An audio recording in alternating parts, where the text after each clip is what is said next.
A SOUQ morning. Welcome to SOUQ Business Landscape. I'm Hans Mbah. It's the business headlines we'll be looking at across the world from city to city, country to country, continent to continent. We'll take a short break, and when we return, we will be looking at them and letting you see how things are going this morning.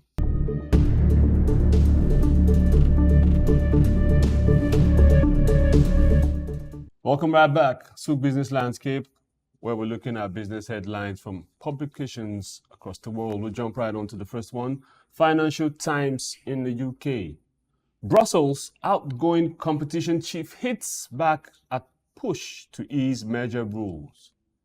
So the EU risks opening a Pandora's box of sorts by loosening its merger rules, warns Brussels outgoing competition chief after her successor was appointed, with a brief to being more supportive of companies scaling up. She pledged her support for the new successor as he steps in. Tie-ups and deaths of IPOs reduce peaks for investors. Tie-ups and death as IPOs reduce peaks for investors.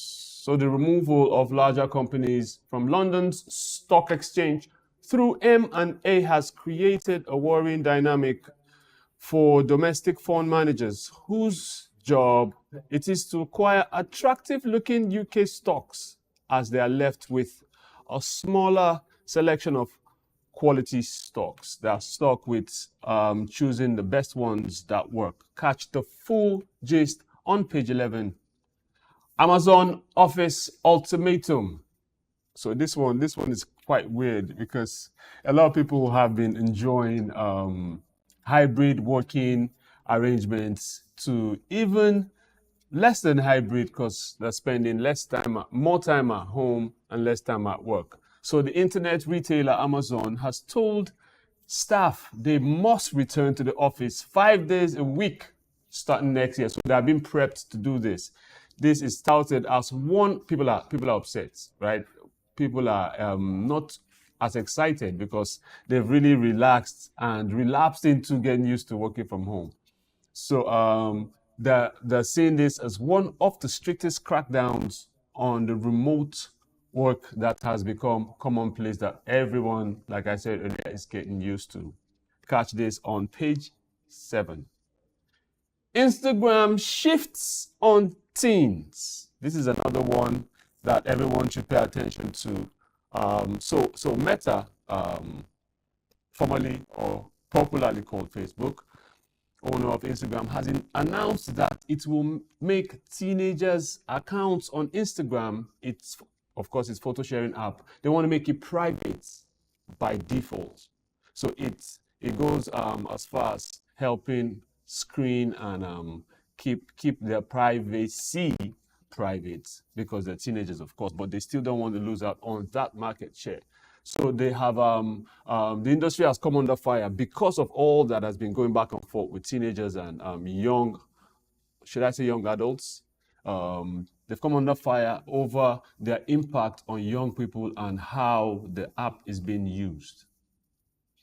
Page 7 has more details for you.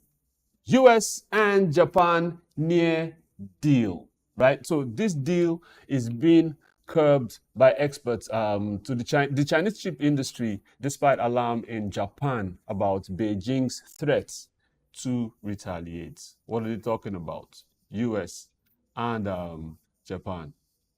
So the US has demanded new rules before November's election. This is what they're asking. What an ultimatum. Check it out on page 6. Revolut set to enter India. So Revolut is a London-based online bank that's doing pretty well. It's quite new.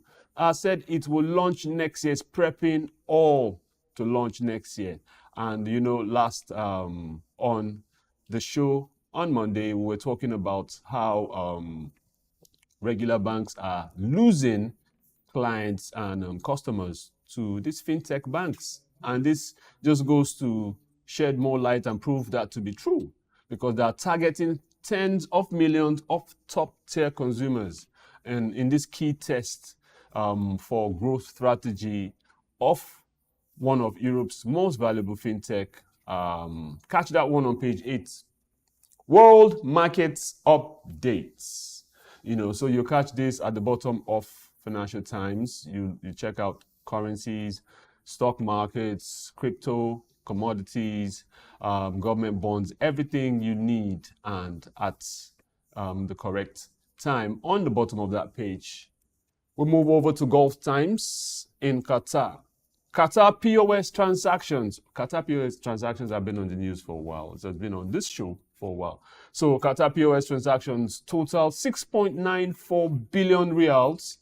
E-commerce at 3.4 billion reals in August, says Qatar Central Bank. So the point of sale transactions that has happened around Qatar has been valued at 6.94 million reals just this past August. Central Bank Qatar says this. And they also report that in August last year, the POS valuations stood at 6.7 billion reals. That's a whopping sum. And in August of the previous year, 2022, these totaled 6.9 billion reals. Now, the total number of these POS transactions in Qatar stood at 32.2 million in August compared to 27.7 million in the same period just last year. We're talking 1 year. And 24.02 million in August of 2022. That's a lot of POS transactions. Kind of reminds me of Nigeria, where you go to the bank, ATMs, there are no monies, and right next to it, less than 2 blocks away, you have 2 POS operators, and they have a whole load of brand new cash to give away. Sad, anyway. Central bank digital currency is growing rapidly. So a total of 134 countries representing 98% of the global economy are now exploring digital versions of their currency. And that's such a good thing. With almost half of this amount, should I say, that in an advanced stage. Pioneers of this is China and the Bahamas, incidentally, and amazingly, or rather, should I say surprisingly, Nigeria is in that mix. So it's Bahamas, China, and Nigeria, and they're starting to see a pickup in the usage of these instruments. The research by a US-based Atlantic Council think tank published on Tuesday yesterday showed that all G20 nations are now looking into central bank digital currencies because of these 3 countries, Bahamas, Nigeria, and China. So as they look into this, they are known that 44 countries in total are still piloting them, and that's good news. Malaysia Halal Expo eyes global expansion to tap MENA market. So the Malaysia International Halal Showcase, popularly called MIHAS, will be crossing over its domestic borders this year to tap into the very growing and vast Middle East and North African market, right? So the MIHAS is doing really great out there. The Minister of Investment and Trade Industry made this announcement at the opening ceremony of the MIHAS, and it's something that the GCC countries around are looking forward to. Baladna makes a comeback into QSE's main barometer.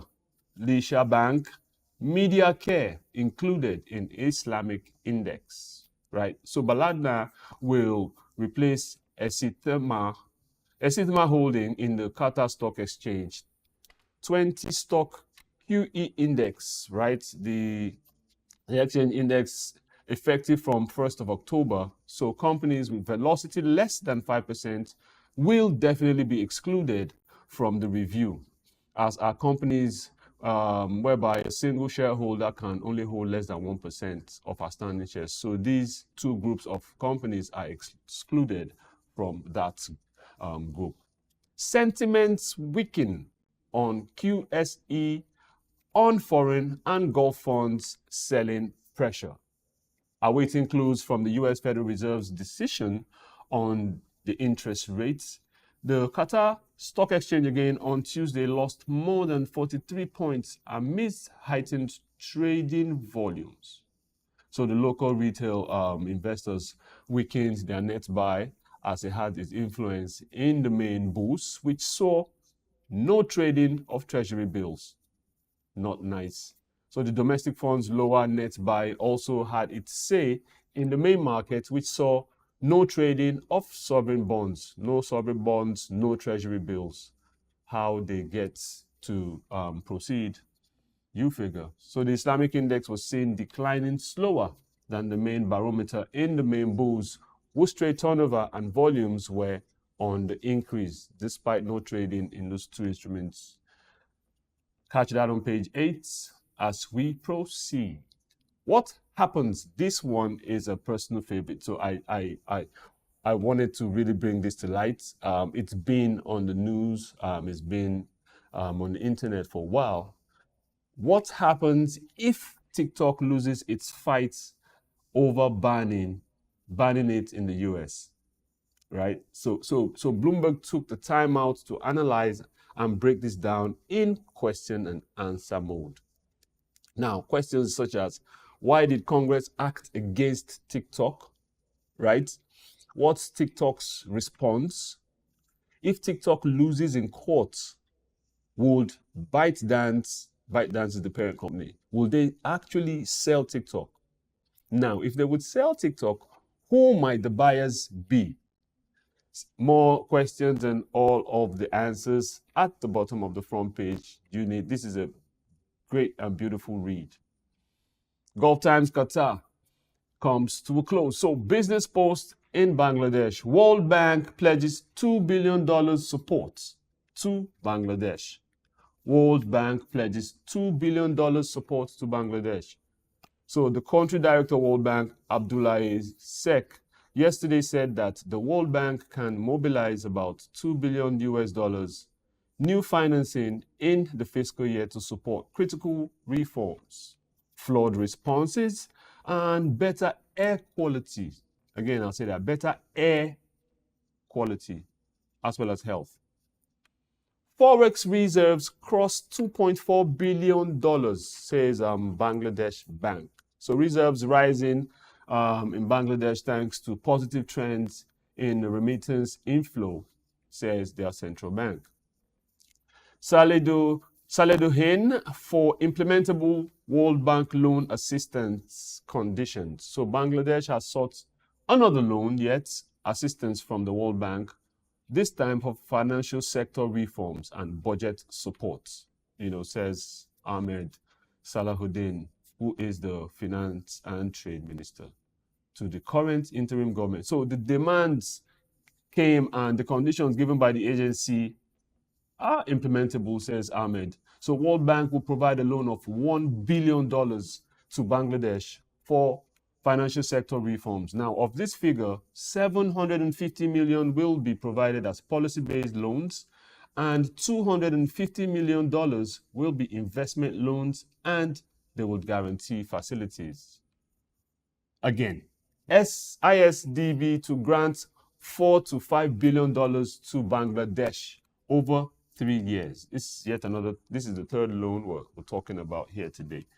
So Islamic Development Bank is to provide Bangladesh with up to $5 billion throughout the space of the next 3 years in support. So the Islamic Development Bank has announced this and has plans to provide Bangladesh with financial support totaling $5 billion over the next 3 years under its member country partnership strategy for 2024-2026.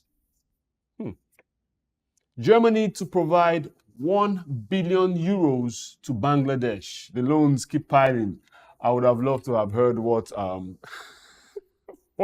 Idahosa, my guest, who is not available today, would have had to say about this. We will discuss this off air. Remember, engage with us across board. It's #SBL. So still on this is another loan, and they're talking about environment, forest and climate change advisor Rizwana Hassan yesterday said Germany will provide 1 billion euros to Bangladesh within the next 10 years.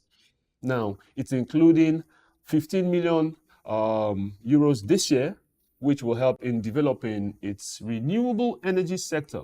Now, both countries will promote knowledge exchange and cooperation with non-state actors like the private sector, research institutes, academia, civil society, and a few more here and there. It's a lot of money to get things done. Kudos, Bangladesh. India wants to keep its relationships with Bangladesh stable. So India wants to keep its relationships with Bangladesh, its relations, quite on a stable path. The Minister for External Affairs, Jai Shankar, said this yesterday as a political churn in Bangladesh is that the country's internal matter is what is of utmost concern. But India is keen to continue what was a stable relationship. He just wants to do it whichever way, however. He further underlined that the maxim that neighboring nations are dependent on each other is key. It's still SOUQ Business Landscape, headlines from across the world as we look at it 3 times a week, Mondays, Wednesdays, and Fridays, 7 a.m. in the morning. Business Day Nigeria. Marketers yet to lift Dangote petrol from NNPC over price. Marketers yet to lift Dangote petrol from NNPC over price. So this has been such a big deal the past few days. And there's been a lot of back and forth between Dangote and NNPC Limited over price. And many are actually contemplating and expecting that petrol would have been a lot cheaper because right now it's in our backyard, in their backyard, and things are not looking like expected. Hence the back and forth between both parties. We will stay on this news and keep you updated as long as you're on SOUQ News Television. Hunger looms as flood sweeps food belt states. So it's been a devastating flooding that has submerged about 70% of Maiduguri, the capital Borno state, which is a key supplier of food for the nation. FG concludes final investments decisions on $550 million gas projects. FG concludes final investment decision on $550 million gas project. They aim to deliver 350 million per day, right? And it seems like a huge deal that folks are not looking at its ease, and it's happening. What else is on the paper? We will segue away from here and go to Business Daily in Kenya. KRA catches 461 tycoons amid tax cheats crackdown. KSA catches 461 tycoons amidst tax cheats crackdown. So Kenya Revenue Authority has tripled the number of tycoons brought into its tax nets in the year ended June a couple of months ago, reflecting the results of a clampdown on super rich individuals who use nominee and offshore accounts to hide their wealth. The tax man has identified and roped in this huge number, 461 high net individuals whose gross annual income is roughly estimated at over 350 million shillings. So they grab them, they're paying them. Persons living with disabilities of various kinds, types, and degrees are entitled to total tax exemptions. Persons living with disabilities of various kinds, types, and degrees are entitled to total tax exemptions. Now, this is coming, as they say, only if they knew, if these disabled people knew, and only if also it is not a loophole for abuse for those that do not deserve them. So I see this is a happenstance across board, not just only in Nigeria. People are taking advantage of these things that are beneficial to the disabled. And it goes on to say it clarifies that both local and international law gives sanctuary and benefits to those that are bedraggled with physical, mental, and intellectual infirmities. Treasury overdrafts rises to 70.68 billion shilling on interest payouts. Treasury overdrafts rises to 70.68 billion shillings on interest payouts. The National Treasury resorted to an emergency loan facility to repay more than 20 billion shilling in interest repayments that were due to bondholders at the beginning of the month, reflecting periodic cash flow challenges. This is such a huge deal, and many things are being done to face it. We'll run through a few of the headlines on Business Daily Kenya. CEOs face 3 million shillings fines, jail over whistleblower protection rules. Bonus freeze, layoffs hits pay as you earn collections.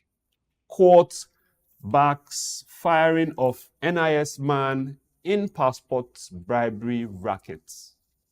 Banks pilot new big payments system.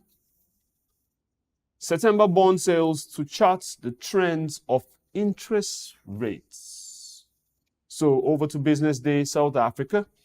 Credit reviews rise as wealthy FNB clients feel more pain. So First National Bank, which has the largest, biggest, most vast private banking client base in the whole of South Africa, says this segment has not escaped the harsh realities of the country's economy as well.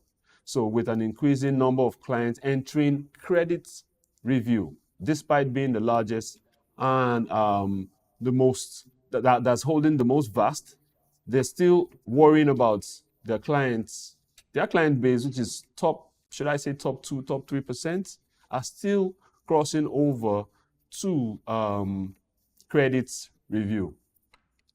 Governance still an issue at SAA. The board and management of South Africa Airlines, which posted irregular expenditure of 44 billion rand, irregular being the keyword, should improve the ailing airline's governance and internal capacity to turn it around. Officials responsible for financial statements and supply chain management must be properly trained, they say, and department capacitated with qualified and experienced staff, warns the Auditor General, who is the one that's been on their case based on this. No chit-chat change, National Health Insurance Act states. No chit-chat can change National Health Insurance Act. So input was given and the law was signed, hook, line, sinker. So to forge the process now puts credibility into lawmaking and at risk. It will be at risk as well. Nothing can change the National Health Insurance Act unless Parliament passes amendment legislation, which is something that takes a process to do. So no matter how many meetings President Cyril Ramaphosa may have with organized businesses and others, this is a no-no. This is a very opinionated article by Marianne Merton of the Business Day in South Africa. China returns to South Africa. China returns to Africa as leader of the Global South, I beg your pardon. China returns to Africa as leader of the Global South. So more than 30 African leaders have just returned from Beijing after the triennial diplomatic summit with President Xi Jinping, China's president. While the meeting, the first in-person event between Chinese and African leaders since since before the COVID pandemic, this took place on Chinese soil.